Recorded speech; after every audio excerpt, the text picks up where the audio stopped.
যদি আপনার হার্ড ডিস্কে কোনো সমস্যা দেখা দেয়, অর্থাৎ এরর আসে কিংবা হার্ড ডিস্ক মাঝে মাঝে শো করে এবং মাঝে মাঝে করে না, ড্রাইভ ওপেন হতে অনেক বেশি সময় নেয়, একদম স্লো কাজ করে, তাহলে কিভাবে এর সমাধান করবেন? এর জন্য প্রথমে উইন্ডোজ সার্চে গিয়ে টাইপ করুন cmd, তারপর রান অ্যাজ অ্যাডমিনিস্ট্রেটর থেকে আপনার কমান্ড প্রম্পটটি ওপেন করুন। কমান্ড প্রম্পটে টাইপ করুন chkdsk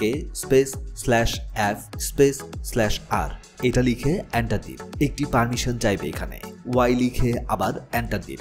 এরপর আপনার পিসিটি রিস্টার্ট দিন। আপনার পিসি রিস্টার্ট হওয়ার সাথে সাথেই ডিপলি স্ক্যান করা শুরু করবে। আপনার হার্ড ডিস্কে থাকা এররগুলোকে ফিক্স করবে এই স্ক্যানের মাধ্যমে। ড্রাইভে কোনো ধরনের করাপ্টেড ডাটা থাকলে তা ফিক্স করে ড্রাইভের সমস্যাগুলো দূর করে দেবে। আপনার ড্রাইভকে করবে ফাস্ট। এই স্ক্যানে অনেকটা সময় নিতে পারে, তাই শেষ না হওয়া পর্যন্ত আপনার পিসির পাওয়ার অফ করবেন না। এমন সব দরকারি ভিডিও পেতে টেক মাই টিউনকে ফলো দিয়ে রাখুন।